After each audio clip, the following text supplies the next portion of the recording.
Top story yesterday by far, the Colts are rolling with Jones. Head coach Shane Steichen naming Jones the starting quarterback, opting for the vet over their first-round pick of 2023. Anthony Richardson, this decision just the latest in a long line of quarterback dominoes to fall for Indianapolis in recent years. Daniel Jones will be the 11th different starting quarterback for the Colts since Andrew Luck shocked the world with his retirement in 2019. Ties them with the Browns and the Commanders for the most starting QBs by any team during that span. Steichen was asked yesterday what he prioritized in making his decision. I thought the competition in training camp was great by both of those guys. It was good to see them cheering for each other and battling the way they did. And you guys heard me talk about the consistency, and that's really what I was looking for. And look, he's our starting quarterback for the season. You know, I don't want to have a quick leash on that. I feel confident in his abilities. You know, you just got to respect the decision. You know, they feel like he's a better fit for the team, better fit for the outcome of us winning. So you just got to respect it and just keep working. You know, that doesn't undermine any other work I've been putting in. It doesn't say that I haven't improved. Okay, put your feet up. We have a lot to say. We'll start with why this happened, and then we'll dive into what it means. Dan Graziano, why did they make this decision? You heard the word consistency come out of Shane Steichen's mouth. That, calling around on this last night, that was the word that kept coming up, that Daniel Jones was the more consistent performer throughout the offseason, throughout training camp and the preseason. I don't get the sense that he ran away with the job. I think they were happy with the improvements they saw from Anthony Richardson. They obviously want to see more, but they felt like, they're trying to win the game. They're trying to beat, who are they open with? Miami, right? Like they're trying to have a good season and win their division, and right now they feel like Daniel Jones is a little more trustworthy in terms of what he's going to be week to week, play to play than Anthony Richardson. I can see Louis Riddick already shaking his head in what appears to be disappointment. I am disappointed for the young man. Sure. No question about that. Because, look, Anthony is going to have to fight the perception that was created down in Houston when he went out of the football game for the rest of his career. Right or wrong, he's going to have to reminder, he tapped out of the game in the middle, which I think I've not heard one football player say they've ever heard of a quarterback doing that. Yeah, and that's not hyperbole. I've never seen that in my life. I agree. Okay? And he's going to have to fight that for the rest of his career. I think in this situation, look, let's think back to when San Francisco drafted Trey Lance. Trey gets hurt. Jimmy Garoppolo comes in, and then Brock Purdy emerges the following year.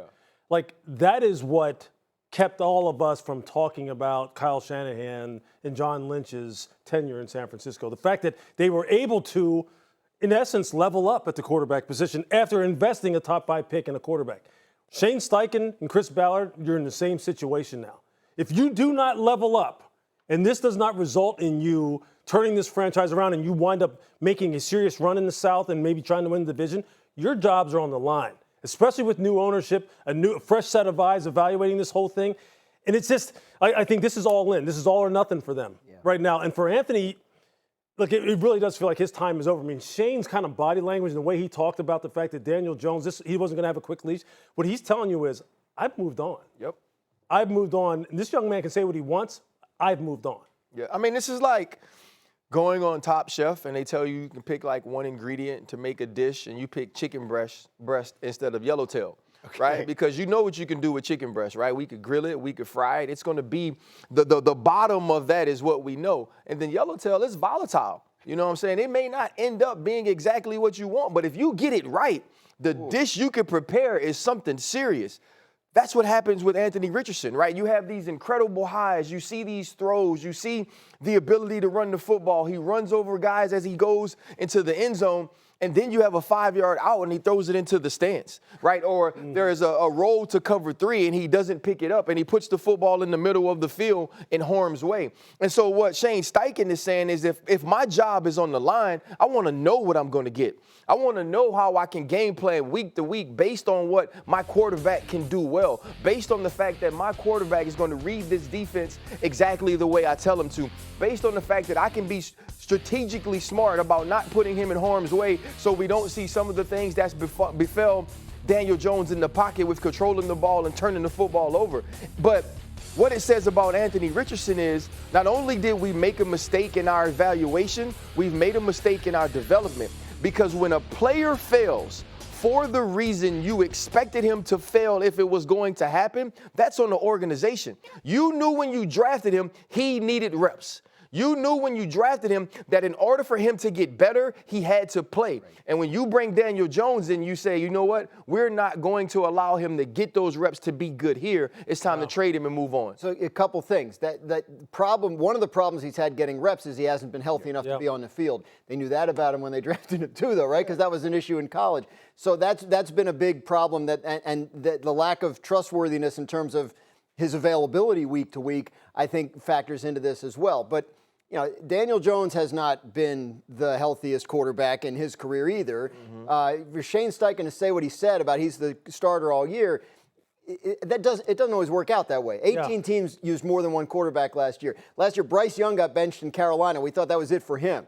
Then Andy Dalton has a car accident, and Bryce Young gets the job back and runs with it. So, you know, if you're the Colts, maybe in the back of your mind you're hoping that, because this isn't Brock Purdy. Like Daniel Jones, like they didn't draft and develop him. Like they didn't find a diamond in the rough. Like we know what he is. Elevate the floor. But the thing is, like where they needed to be. Like the fact that he articulated, like he was already anticipating, like people are going to say, well, what can Anthony do to get back in there? And he's like, hey, look, let me just squash that right now. He's our starter. I'm not trying to have a quick leash here. Like, that to me signifies, like, I've really moved on from trying to develop this guy. You don't think that's just the right thing to say in the moment? Like, if he's we'll take it week to week. It is, Dan, but at the same time, I mean, you're talking about the 4th overall pick. Yeah. Okay? And Chris Ballard is sitting somewhere during that media availability going, damn, like, I'm the one who kind of sold us all on this. Yeah. And he just talked recently about the fact that, you know, it's a mistake to maybe pull the plug on guys in year 3 going into year 4. Like, we've seen the late developing quarterbacks. We've seen that now. That can happen. And he's in the back of his mind thinking, you know, maybe Anthony just needs a little bit more time. But you know what? They're all out of time. And that's the other thing, They're all out of time this year. Daniel Jones has to blow you away for you to sell to your locker room, because to me, you don't speak to the media. You speak to your locker room through the media, right? And so if I am one of those players on that team, if I'm Quentin Nelson, if I'm Cam Bynum that just came over from the Minnesota Vikings, we can't go back to Anthony Richardson. Because what you're telling me when you say we will not have a short leash is I believe Daniel Jones is so far in front of the next option that we're not even thinking about continuing to develop him to give him a chance at another point. So if we go back to Anthony Richardson, if Daniel Jones gets hurt, if Daniel Jones doesn't play well, I'm looking at Shane Steichen like you don't even want him. I think that's the only way, RC, that he winds up getting back in there, is if Daniel Jones gets hurt.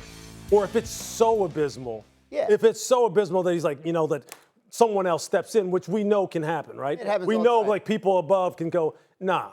We got to put Anthony back in. Remember now, this was a top 5 pick. You know what I'm saying? I don't care what Louis, you thought.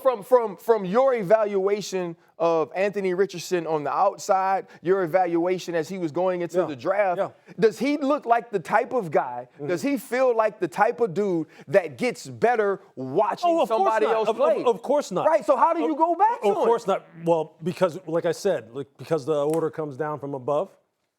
Or you lose. Or you're just so abysmal. Fans are sitting there going, like, what the hell are we doing? We need to do something. Exactly, and you got to do it. And they're not going to be that. This is not a terrible team. You're right. I mean, they are right there.